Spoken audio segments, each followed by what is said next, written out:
to start off, I thought I would give a bit of a high-level overview of some of the current market access barriers that the Canadian pulse industry is facing, and a little bit about what Pulse Canada is doing to address that. But even before that, I thought I would provide some context, and I know this is something that everyone in this room will be well aware of, but just some context of the global pulse industry and Canada's place within it. And this is, I was cringing as I let this slide linger here because this is a bit dated data, I think from 2017 from FAO, but the picture remains much the same.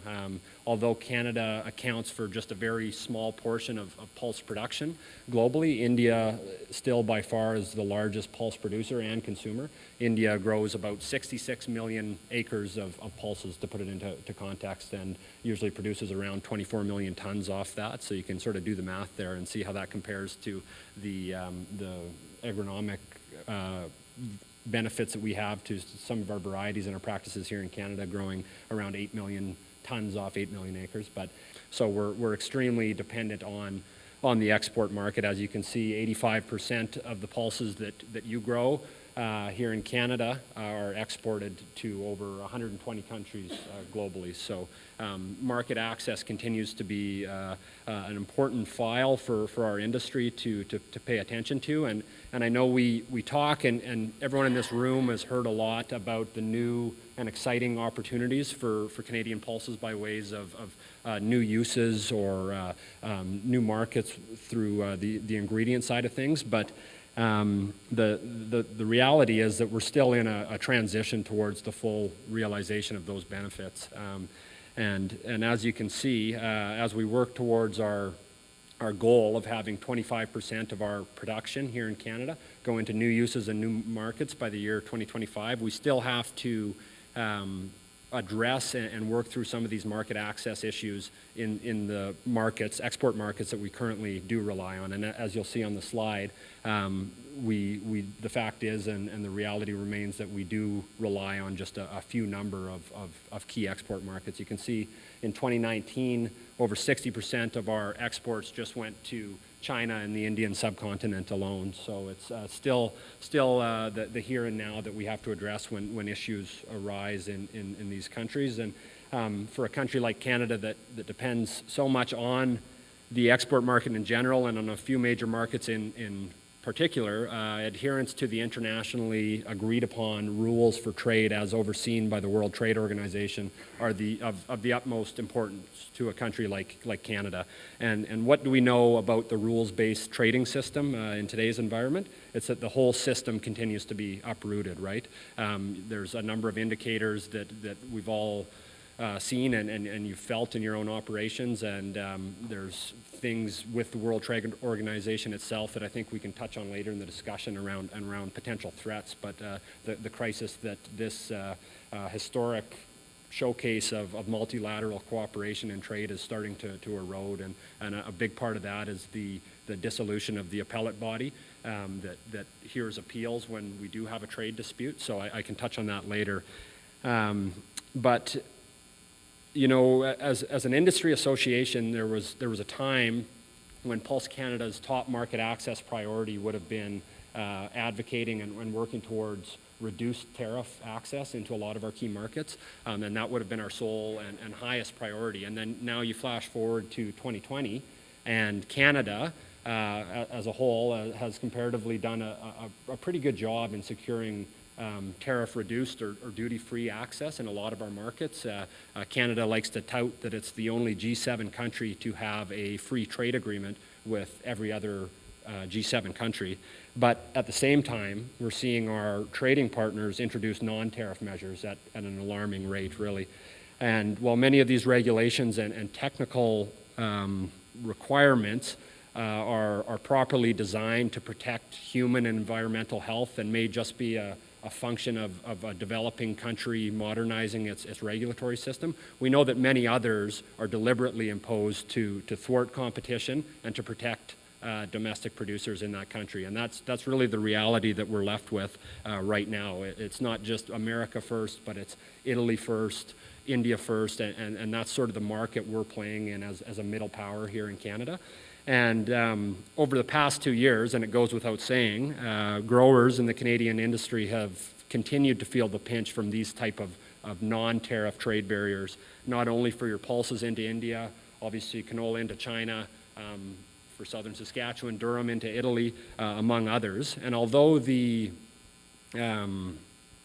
I guess the thread, we talked about the thread, the common thread running through these may follow a similar protectionist theme, that the context behind each of these individual issues like canola in China, like Indian pulses, can be quite different. So I think as we talk about how we address these, we have to really understand that context behind each issue. So I'll just quickly touch on some of the context behind our current barriers in India. And first off, I think it's important, again, to remind ourselves of the farmer demographic in India.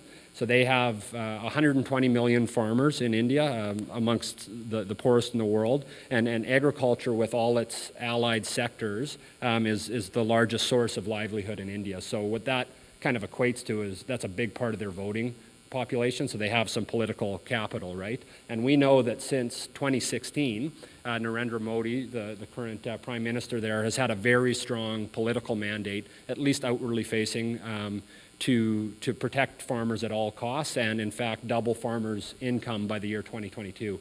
And that'll be achieved in part, in their mind, by achieving self-sufficiency in pulse production. So I mentioned they're the largest consumer of pulses globally. They want to be able to grow all those pulses themselves.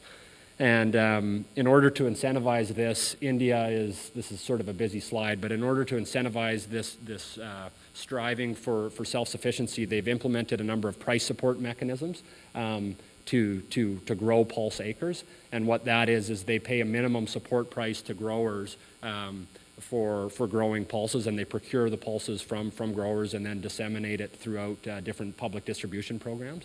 And just to kind of show the level of emphasis and degree of focus that they put on these type of measures, these are all quotes from Indian government documents that just kind of laid out their roadmap ahead of the issues that we saw there. And they talk about this price support mechanism and achieving self-sufficiency and improving farmers' welfare to be on war footing. So it's something that they don't take lightly, and something that we'll continue to see them implement. And obviously these domestic programs and mechanisms have been accompanied by a number of restrictive trade measures that we've seen put on pulses coming into India, not just from Canada, but from all origins. And just a refresher on what those restrictions are. Again, I'm sure we're all aware of these. We've been dealing with them for a number of years now, but they can be broken into two buckets. We have import policy as well as technical barriers as well. So on the import policy, as we know, or I guess on the technical barriers, first off, those are sort of the longer standing issues. Since 2003, we've had a requirement, all countries have had a requirement to fumigate their pulses with methyl bromide prior to sending it to India. And we got extensions in Canada and all other countries from having to comply with that requirement up until about 2016. And now we're left at a point where we have to, or the exporter has to pay about a $12 US ton fee in lieu of fumigating here in Canada to have it fumigated upon arrival. And more recently, we've seen concerns raised over quarantine weed seeds at certain ports. And then on the import policy, starting in 2017, India began imposing tariffs on the import of peas, lentils, and chickpeas, applying equally to all origins with the exception of the US, which currently actually faces some higher tariffs on chickpeas and lentils due to the steel and aluminum tariff retaliatory measures that were put on. And frankly, the uniform use of tariffs are something that India negotiated the right to utilize when they entered the WTO back in the 90s, and it's not dissimilar to protections we have here in Canada on certain sectors like dairy, for example. But along with the tariffs, we've seen other restrictive measures like quantitative restrictions come into place as well that have severely impeded our ability to send peas to to India. So on the technical barriers, we've continued to take a bilateral approach here. We feel that we have a better story to tell in Canada due to our just the inherent realities of our production system. We have cold winters. We can prove to them through CFIA data that we don't have the pests of concern that they're regulating, and we can meet their requirements without the need for fumigation. So we've continued to seek a technical solution, and that's obviously been difficult. We haven't received that. We had a Prime Minister commitment from our Prime Minister and Modi in 2018 to have that resolved. It still hasn't been.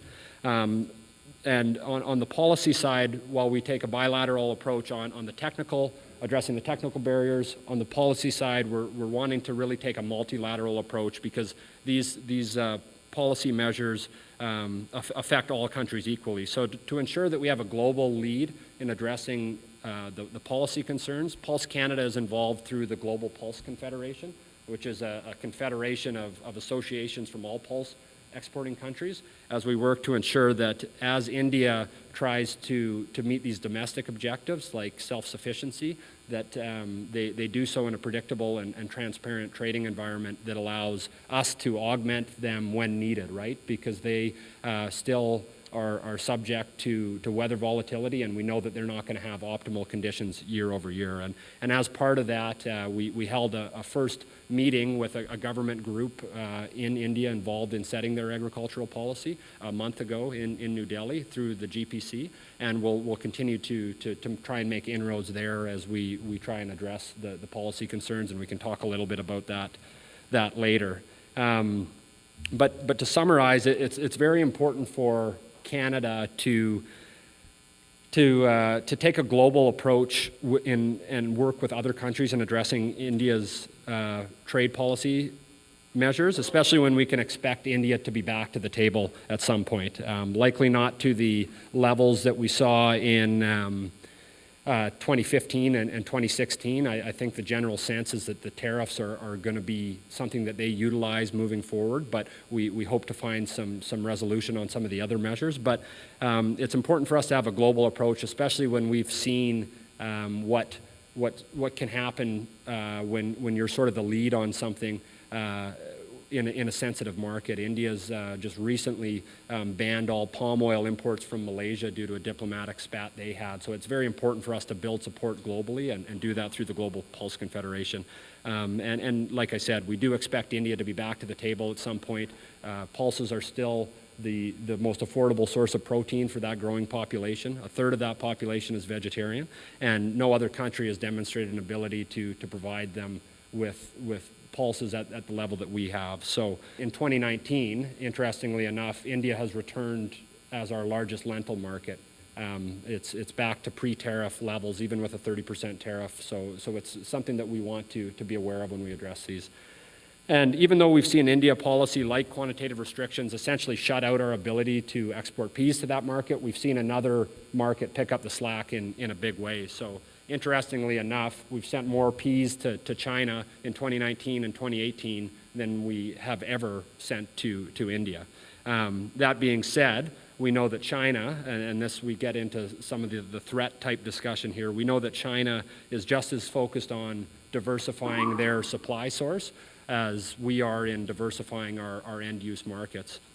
And currently in China, although we are sending 2 million tons of peas roughly a year to China, we have a 95% market share for peas in China. So not a whole lot of room to grow that market share. Yes, there's room to sort of grow the fractionation market and the pie in general, but Canada already supplies China with the majority of the peas that they import. So we know that market share will likely go down as they look to diversify and grant access to our competitors like Kazakhstan, Ukraine, Black Sea origin countries that currently don't have phytosanitary access and actually can't export peas into China even if they wanted to. But we know that's coming down the pipeline.